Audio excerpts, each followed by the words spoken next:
राधे राधे दोस्तों। आज मैं आपको बहुत सुंदर सा प्रसंग सुनाने जा रही हूँ। बुद्धि की परीक्षा। बुद्धि की परीक्षा जो है ना, हम आपको बहुत सुंदर सा प्रसंग ले चल रहे हैं, शास्त्र की तरफ ही ले चल रहे हैं।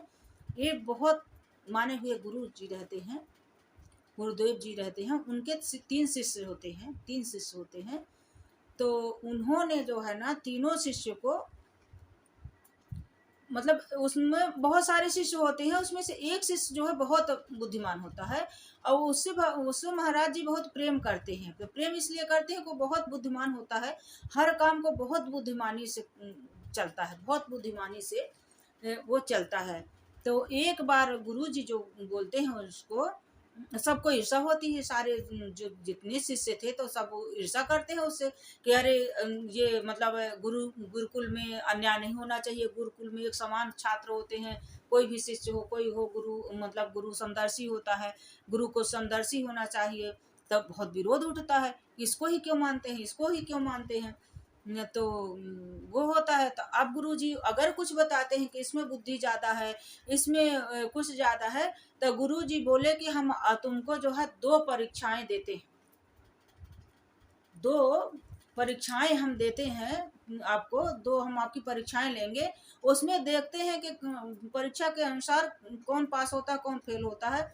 इसके बाद हम बताएंगे कि इससे स्नेह हमारा क्यों है, और तुम मतलब आप सब एक बराबर हो, ये भी एक बराबर है, पर ये इसका स्नेह, एक तो इसकी सेवा भाव है, एक में इसकी में बुद्धि में प्रखरता है, भगवान का भजन करता है और बुद्धि में प्रखरता है, यह छल कपट से रहित है।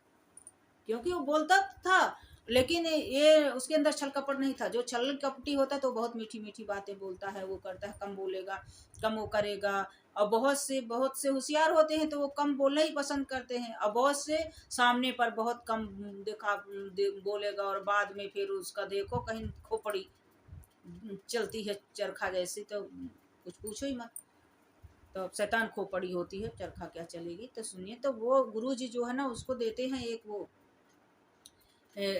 3 सिक्का देते हैं सभी शिष्यों को, ये 3-3 सिक्का देते हैं, 3-3 रुपए सिक्के के। तो बोलते हैं कि जाओ ये 3 जगह खर्च करना, और तीनों जगह ऐसे खर्च करना, एक अब का खर्च करना, एक तब का खर्च करना, एक अब का ना हो एक तब का ना हो। तीनों सिक्का ऐसे जगह खर्चा है, 3 काम में खर्च करना है। एक रुपये आपको खर्च करना है अब के लिए, अब के लिए, वर्तमान समय के लिए। एक सिक्का आपको खर्च करना है मतलब भविष्य के लिए, एक सिक्का 1 रुपया आपको खर्च करना है भविष्य के लिए।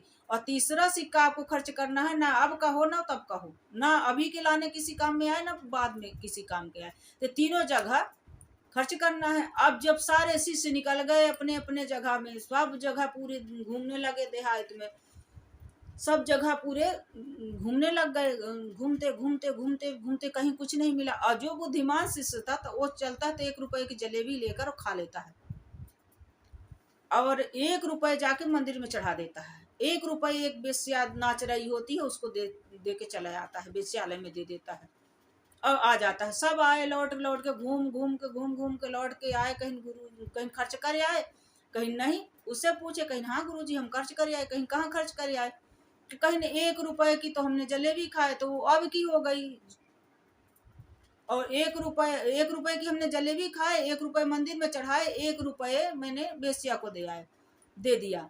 तो कहीं ना बताओ ये कैसे खर्च हुआ। ये तीनों प्रश्न का हमारे जवाब दो।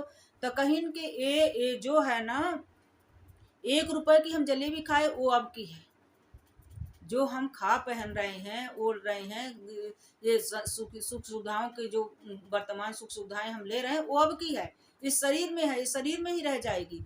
तो जो हम जलेबी खा लिए वो अब की है, और जो 1 रुपये मंदिर में चढ़ाए आए तो वो तब की है, मरेंगे तब भी वो पुण्य हो गया मिलेगा। तो जो हम दान पुण्य कर लिए, सत्कर्म कर लिए, अच्छा कर्म कर लिए, तो वो भजन कर लिए, तो वो तब का हो गया। और जो हम फालतू के पर और 1 रुपये कहा कि कहीं बेस्या को दे दिए, तो वो कहीं अब का रहा ना तब का रहा, तो वो ना अब का रहा ना तब का रहा, तो वो जो है ना अब का रहा ना तब का रहा। तो इसका मतलब वो वेश्यालय में चलेगा। तो जो समय हम लोग बर्बाद कर देते हैं, तो कहे जो तीसरी रुपया था तो वो आपका रहा ना तब का रहा, वेश्या को हम दिया है, मन नष्ट हो गया धन, मतलब कुमार पे चला गया, अच्छी जगह खर्च नहीं हुआ।